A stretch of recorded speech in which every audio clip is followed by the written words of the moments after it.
Olá, telespectadores da TV Assembleia. Começamos agora mais um Frente a Frente e hoje, aqui comigo, a entrevista é com a professora Iraí Cardoso, ela que é presidente da Associação dos Amigos e Pais de Pessoas Especiais. E ela que é destaque na imprensa nacional, não é? Na Folha Dirigida, da Folha de São Paulo, que traz hoje, na edição do dia 7, não é, deste mês, a condição de empreendedora social, um destaque para a professora Iraí Cardoso, não é, por meio, inclusive, do tema, não é, que foi do Enem este ano, que são os desafios para a formação educacional de surdos no Brasil.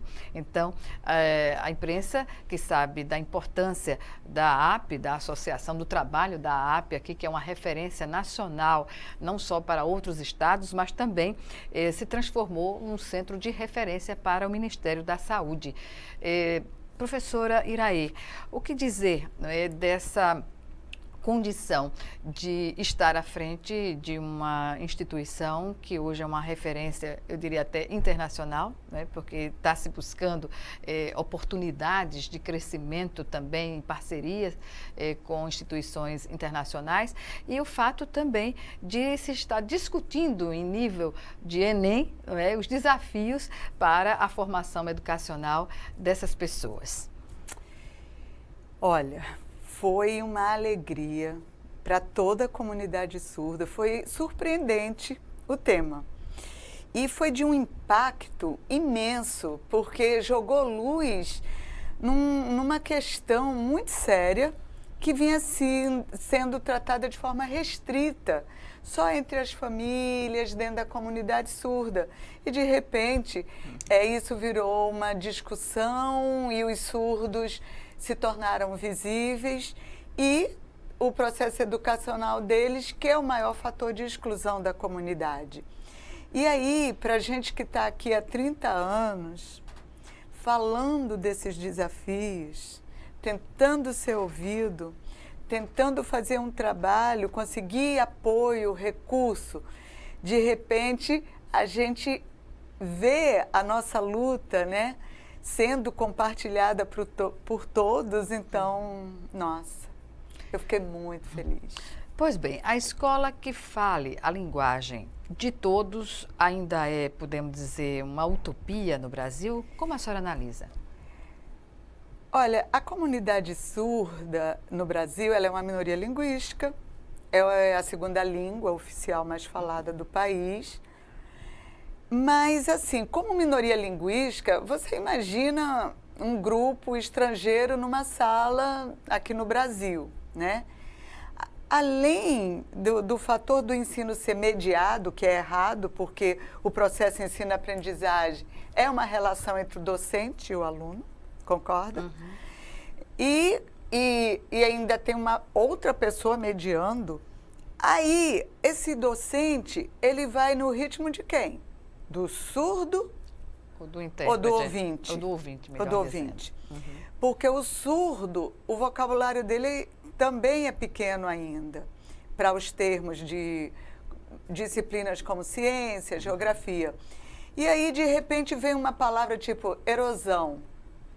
E aí o surdo fala, erosão? O que é isso? Aí o intérprete vai explicar, o professor vai esperar pelo surdo, ela continua, então alguém sai no prejuízo. Isso é a realidade da escola normal que faz a inclusão. A inclusão, uhum. A inclusão.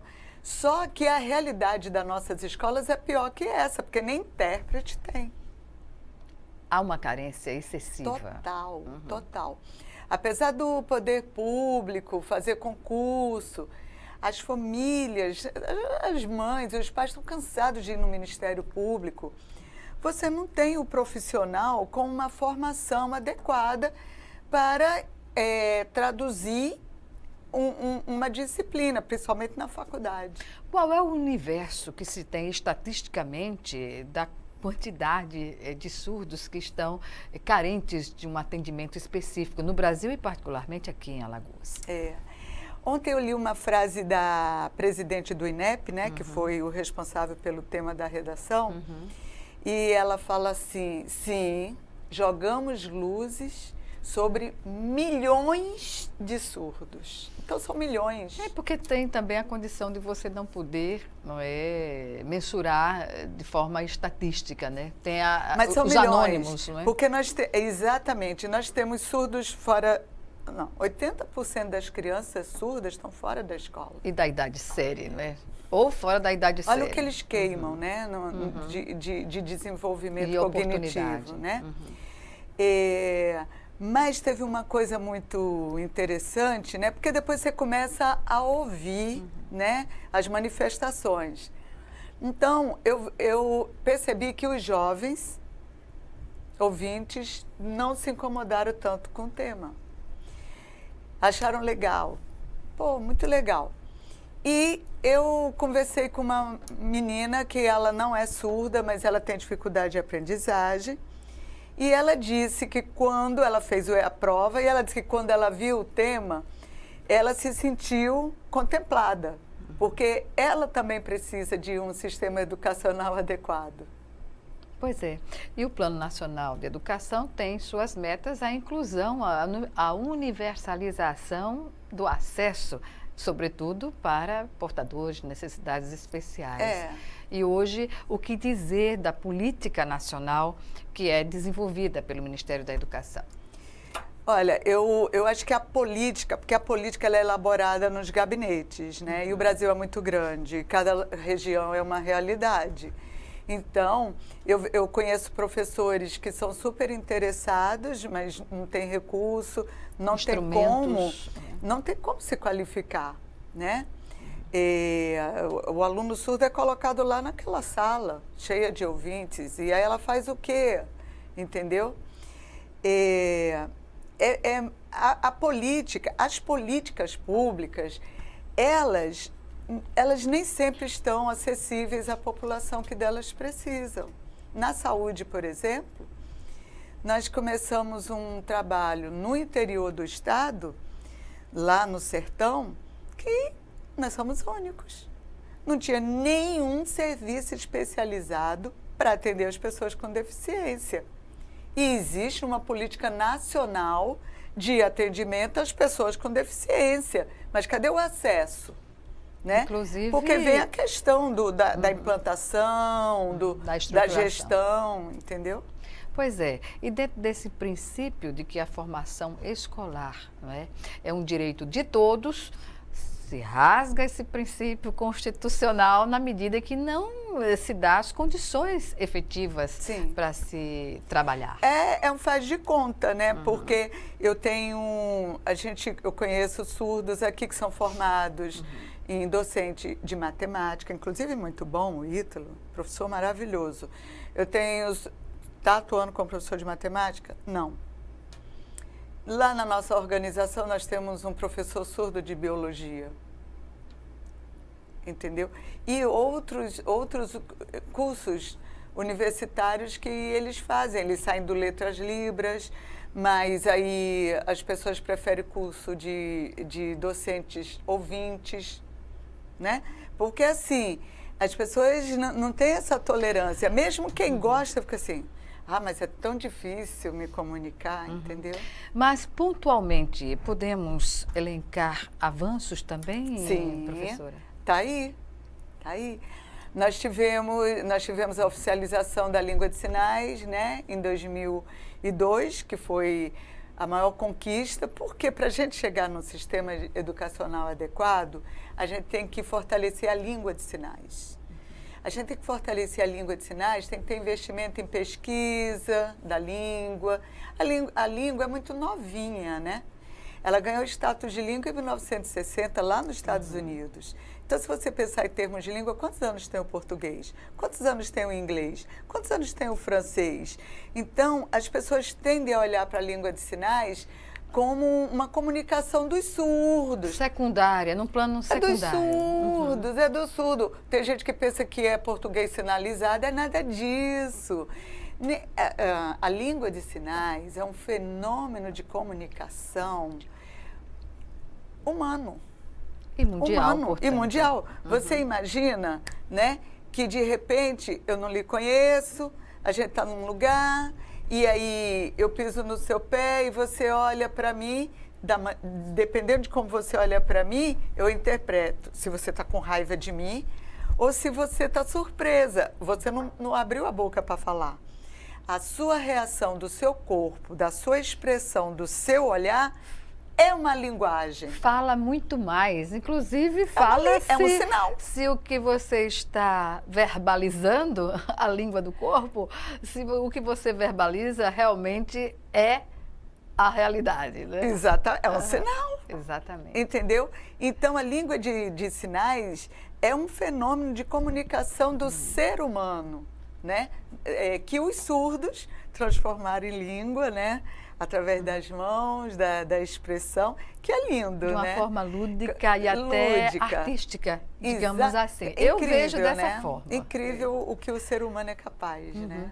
Professora, falamos de políticas públicas e o que dizer, por exemplo, do papel de uma associação dos amigos e pais de pessoas especiais como a AP, que vem a ser essa referência tanto para o governo federal como para o restante do país, no contexto que vivemos hoje de crise econômica, o contingenciamento de verbas federais para o setor da educação. Olha, a sociedade civil organizada, ela é muito importante porque os avanços se devem muito à sociedade, a resposta vem da sociedade. E aí, ela, pela flexibilidade que o privado tem e agilidade, ela consegue inovar muito mais do que dentro de uma política pública. E essa inovação é que agrega, que vai agregar a política pública, né? Então, quantas pessoas nós somos capazes de atender com esse dinheiro do SUS, por exemplo? Todo mundo fala do SUS, não é verdade? Mas nós fazemos verdadeiros milagres. Por quê? Porque nós somos instituição, a gente recebe doação, parcerias, né? Parcerias. Aí nós temos a parceria com o próprio governo, a gente tem a isenção patronal, porque a AP, né, a Associação dos Amigos e Pais de Pessoas Especiais, ela é um caso de sucesso de empreendedorismo, porque nós começamos um grupo de voluntários e hoje a gente gera mais de 200 empregos. Né? E é essa vertente que é abordada, inclusive, né, na reportagem que foi feita, um exemplo de empreendedorismo que pode estimular a novas iniciativas. Né? Sim, sim. E a gente investe muito em qualidade. Ah, mas o dinheiro do SUS dá para isso tudo? Não, não. Os investimentos, por exemplo, eu faço com emenda parlamentar, entendeu? Que dá muito trabalho. Então, quando eu estou falando isso, até para incentivar os deputados, vereadores, a apoiar a sociedade civil organizada. Porque foi através de emendas que nós compramos equipamentos, que nós investimos em estruturas, que nós podemos fazer melhoria e oferecer um serviço de qualidade. A AP hoje em dia é um CE, né? Centro de Referência Auditiva, Intelectual e Física. E para comprar esses equipamentos, para isso tudo, para climatizar, a gente só pode fazer isso através de emenda parlamentar, que entrou como investimento. Pois bem, nós vamos chamar agora o nosso primeiro intervalo e o Frente a Frente volta em 1 minuto. Até já.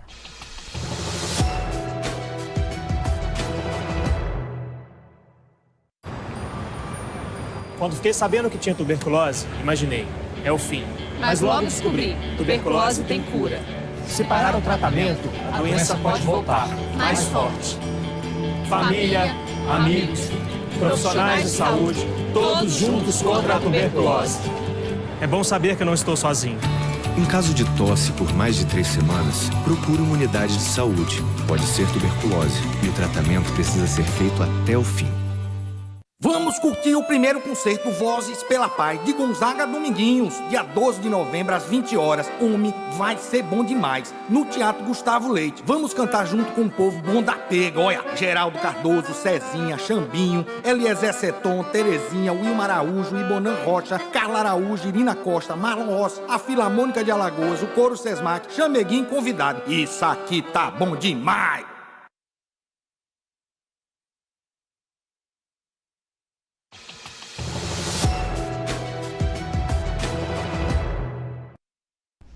Estamos de volta com Frente a Frente, que hoje recebe a professora Iraí Cardoso, ela que é presidente da AAP, a Associação dos Amigos e Pais de Pessoas Especiais, que é uma referência para o Ministério da Saúde e também para outras instituições no Brasil e fora do Brasil, como referência no trato das questões relacionadas a surdos, notadamente.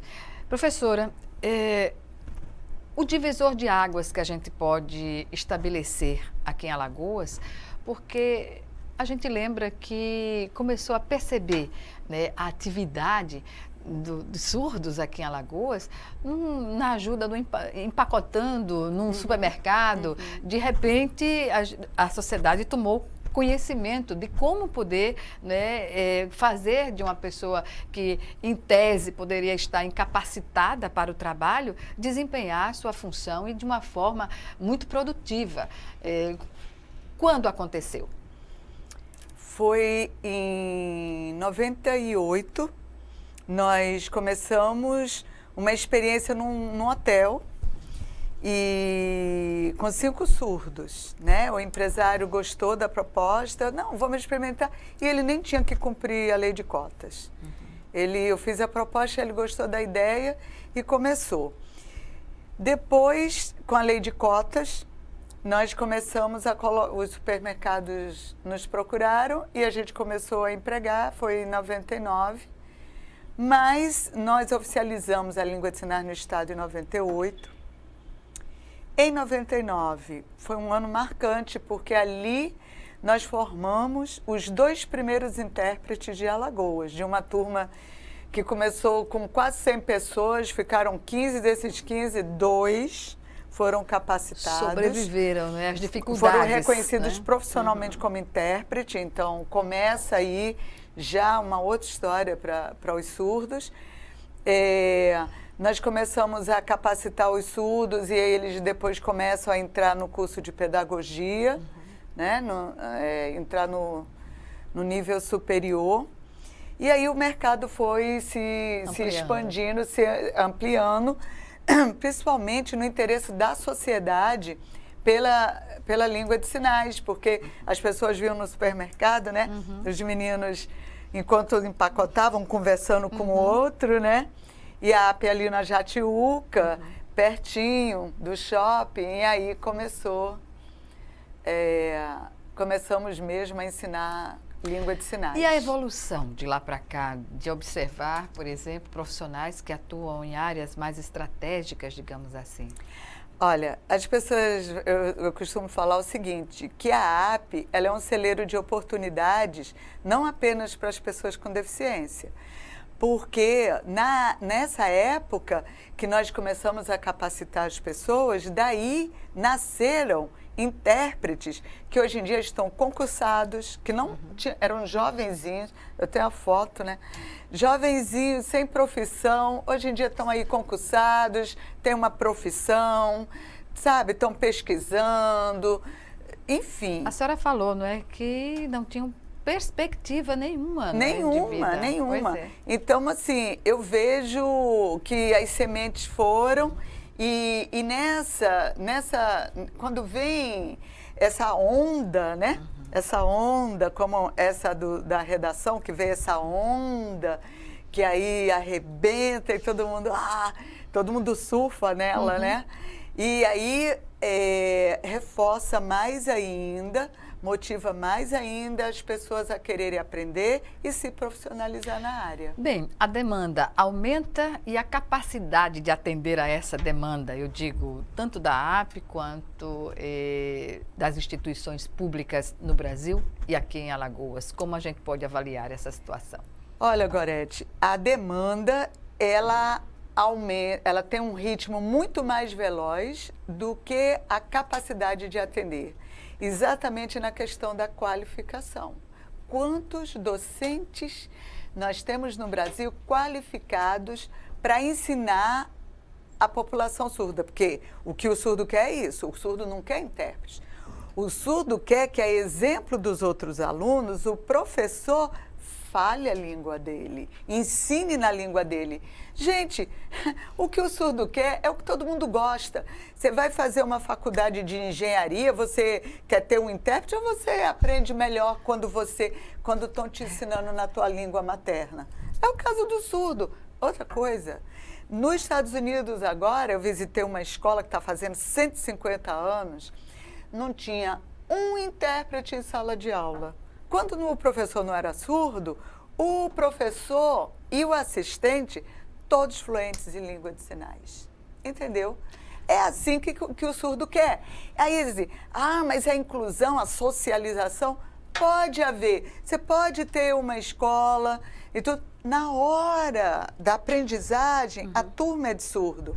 Depois ele joga junto futebol, ele se encontra no recreio, ele faz atividades esportivas, artísticas. Acontece a interação. Mas as pessoas têm que levar a sério a questão da aprendizagem. Que, aliás, Gorete, o surdo vem nos mostrar o descaso, não com o desafio educacional do surdo, mas com o desafio educacional.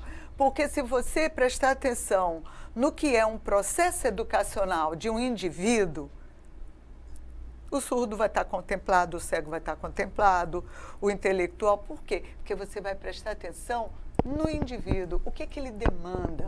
É a primeira coisa que você tem que avaliar ao começar um trabalho de educar uma pessoa.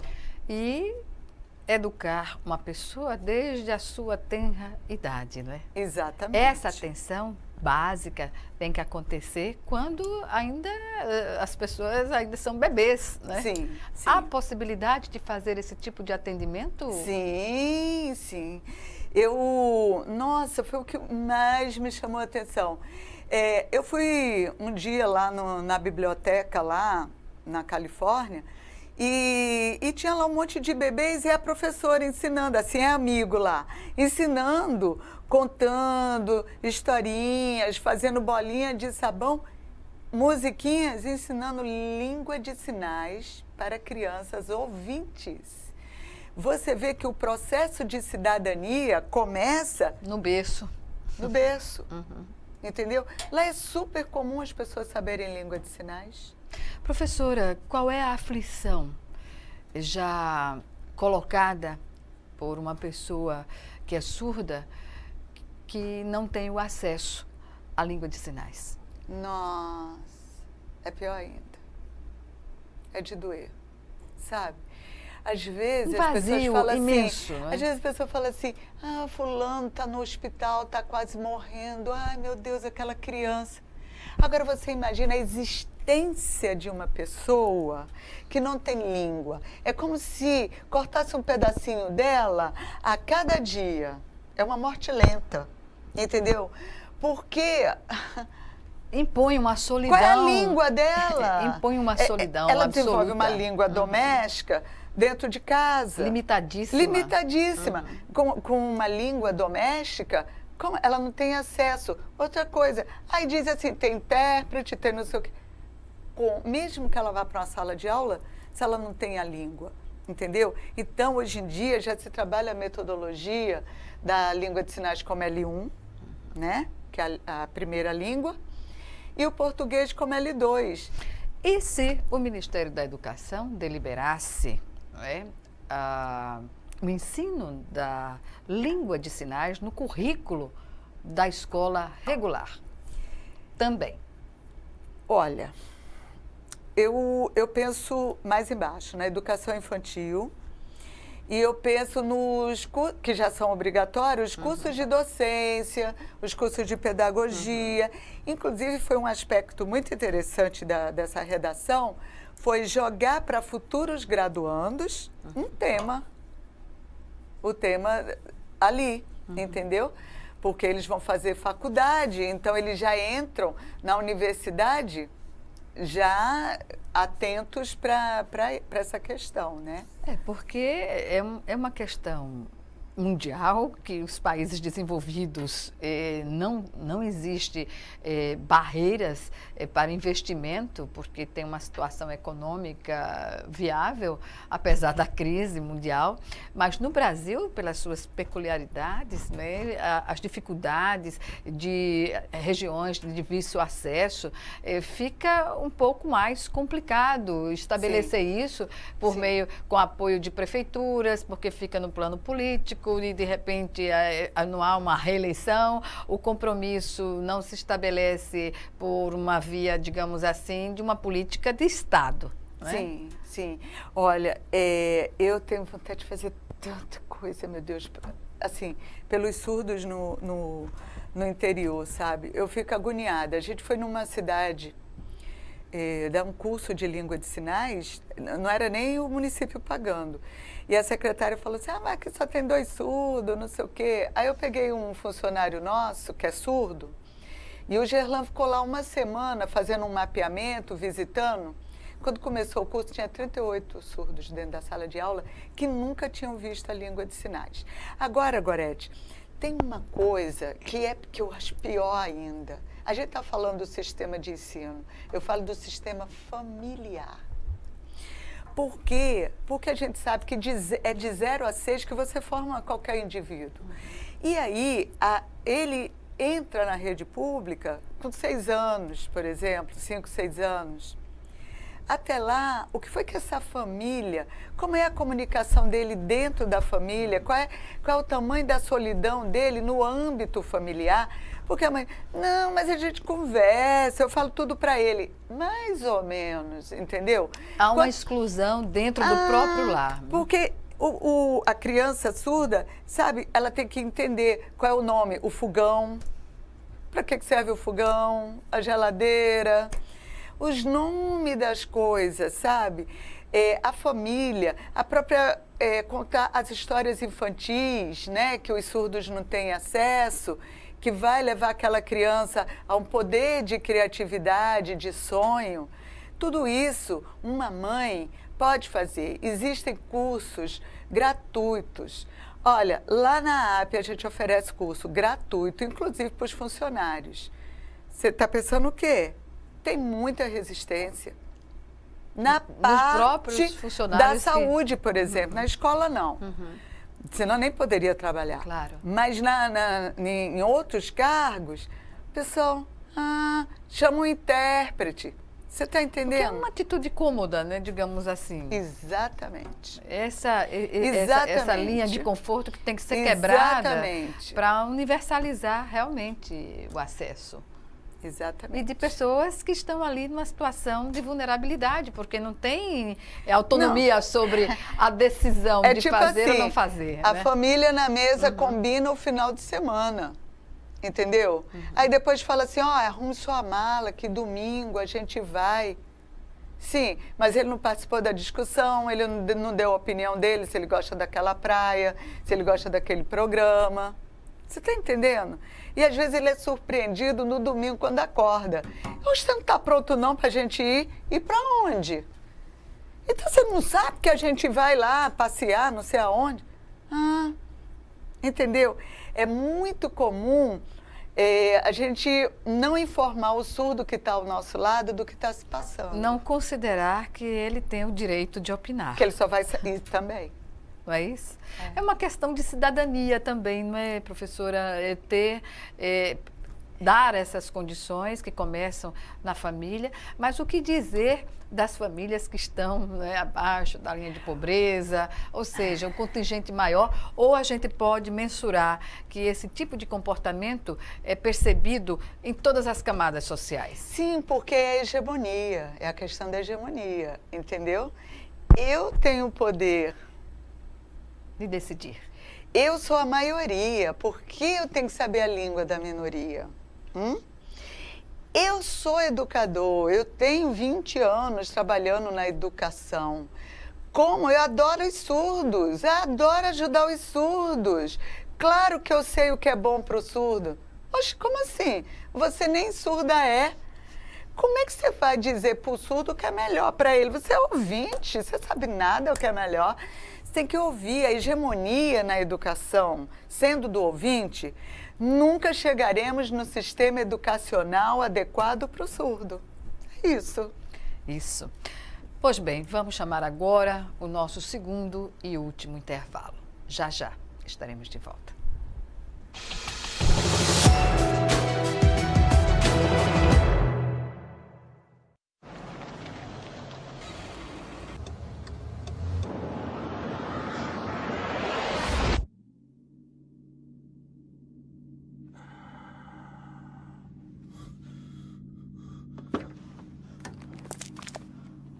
Mate. Oh, I'm so sorry. I thought there was time. He's just pulled out. I don't have time to stop. Oh, come on, mate. It was a simple mistake. I don't know if I was going a bit slower. Please. I've got my boy in the back.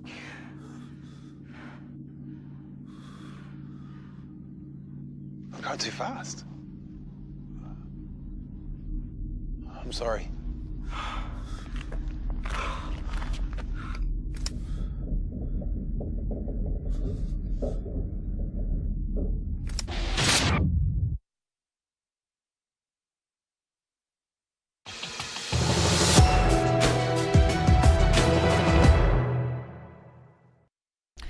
De volta para o último bloco do Frente a Frente, que hoje recebe a professora Iraí Cardoso, que é presidente da Associação dos Amigos e Pais de Pessoas Especiais aqui em Alagoas, a AAP, que está fazendo história, contribuiu para a evolução das políticas públicas também, de atendimento às pessoas especiais.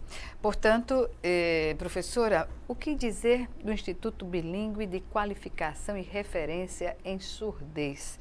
A senhora falou durante a entrevista que já esteve em alguns estados, dos Estados Unidos, na Califórnia e em outros estados, e isso tem a ver com este instituto que está em construção lá na Amélia Rosa, no lugar onde funciona a AAP.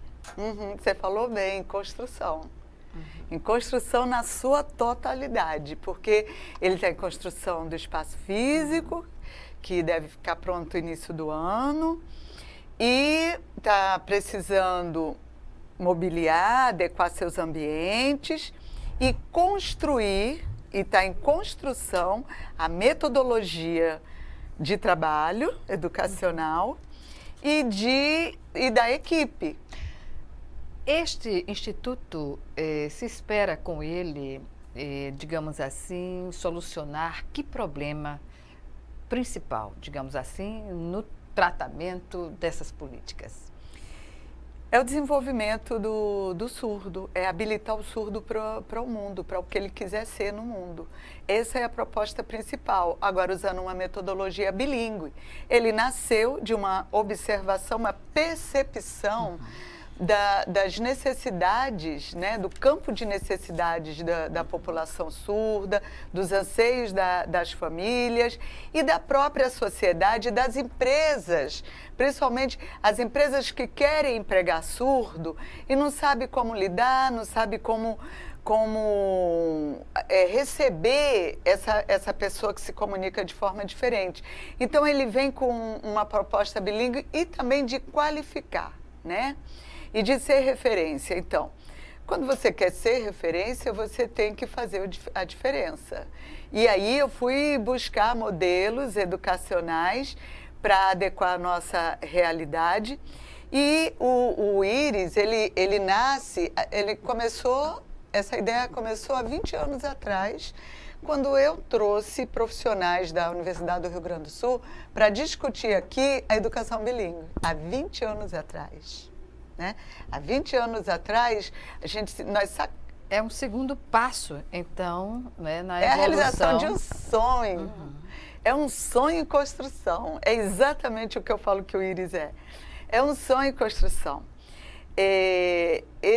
Gorete, eu não poderia passar por esse mundo sem deixar esse legado, sabe?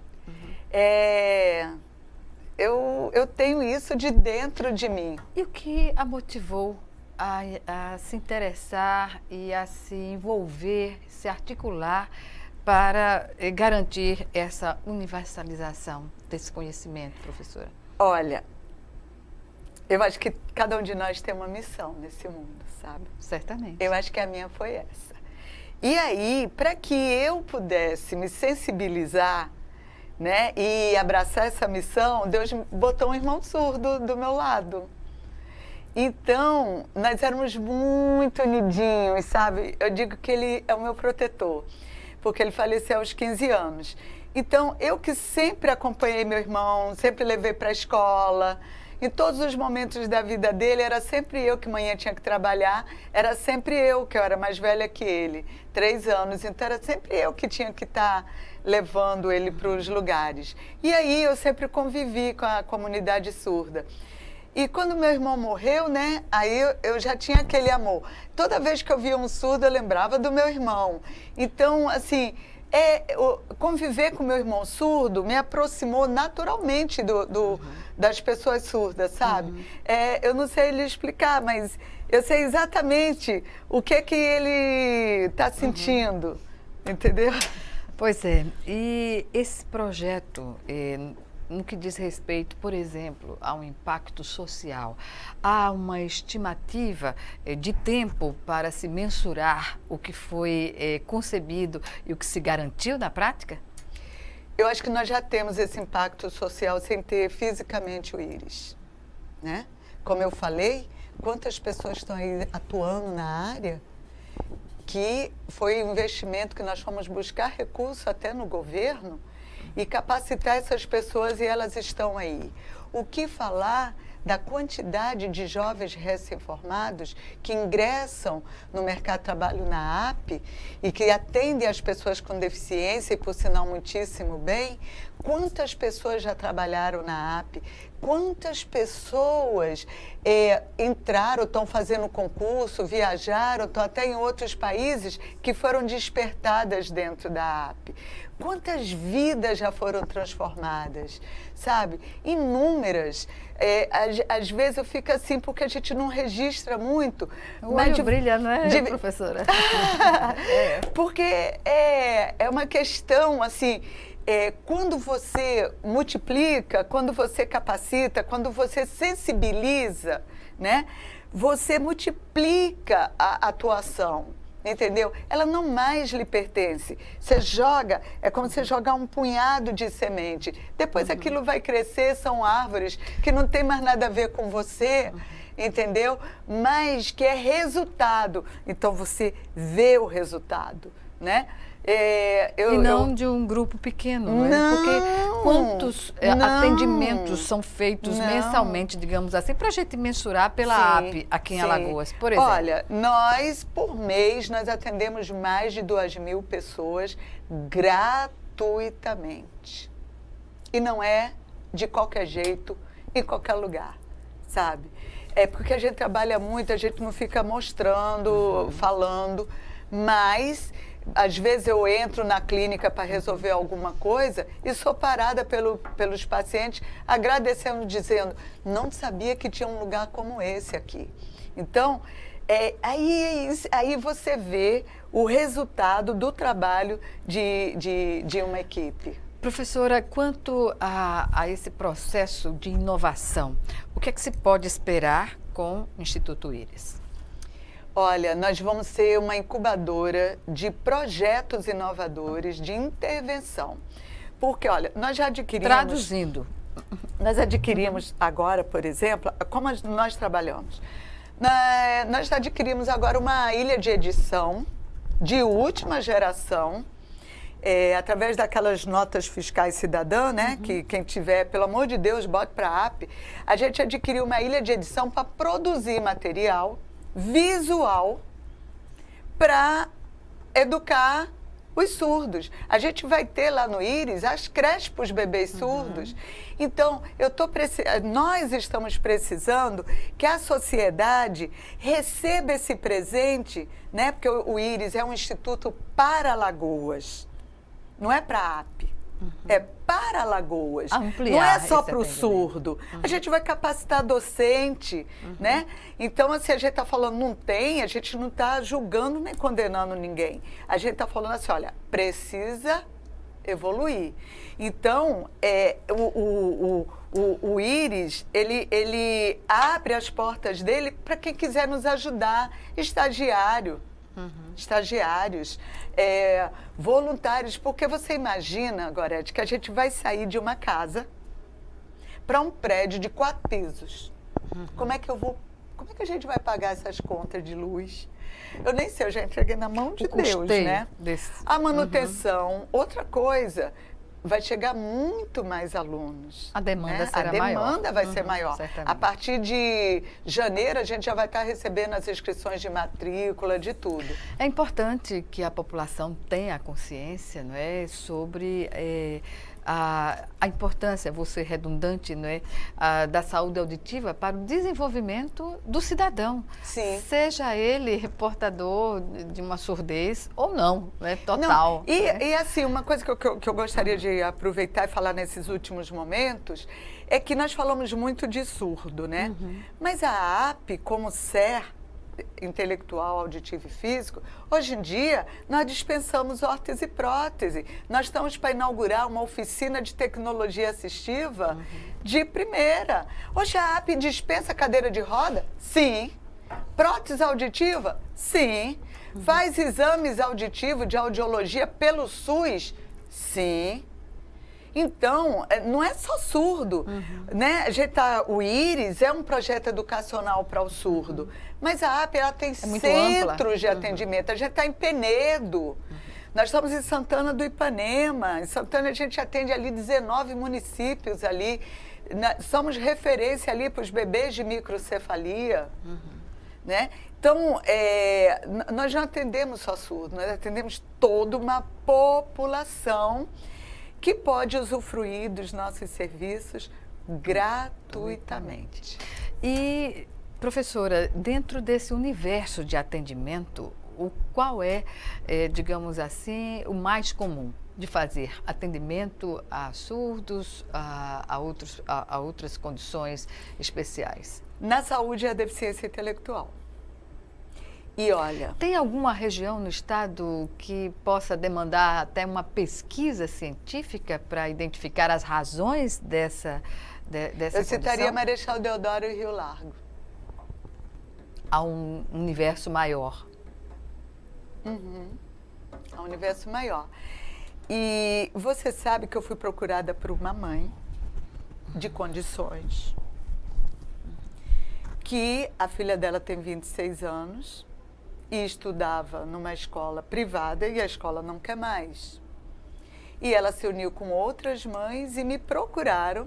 Elas estão propondo uma escola para receber os filhos delas. Portadores de baixa... De dificuldade de aprendizagem, de comprometimento. Porque na deficiência intelectual, a gente tem determinados comprometimentos que... O máximo que aquela pessoa pode atingir é uma autonomia. Ela não vai ter condições de uma faculdade. De elaborar, né? Entendeu? Mas ela pode ter uma qualidade de vida. Pode sim. Ela pode socializar. Então... Viver melhor ela e a família. Desde que ela tenha o programa certo para ela. Desde que ela tenha a avaliação que defina as necessidades dessa pessoa e um programa coerente com o que esse indivíduo demanda. E essas mães estão aí, com a mão na cabeça. São problemas de altíssima complexidade que exigem... Que a gente pode ignorar, não. São parte da sociedade. são parte de um todo, como o meu braço é parte do meu corpo. Certamente. Não posso ignorar meu braço. Até muitas vezes, se a gente perde um braço, ainda continua a senti-lo, não é? Mesmo ele não existindo. Mas não é? olha, Gorete, nessa caminhada da AP que você está falando aí, eu não posso deixar de fazer um reconhecimento que são os funcionários públicos. Do estado de Alagoas e dos municípios. Do estado de Alagoas, de Brasília, porque tem muito funcionário comprometido. E quando eles viram que a gente estava fazendo sério, com vontade, chegaram juntos. Então, a gente só tem o que agradecer. Muita gratidão. Nós agradecemos também a sua participação aqui no Frente a Frente, professora Iraí Cardoso, e sucesso nessa caminhada. Muito obrigada. Obrigada a você também por nos assistir e até o nosso próximo encontro aqui, Frente a Frente, também com você.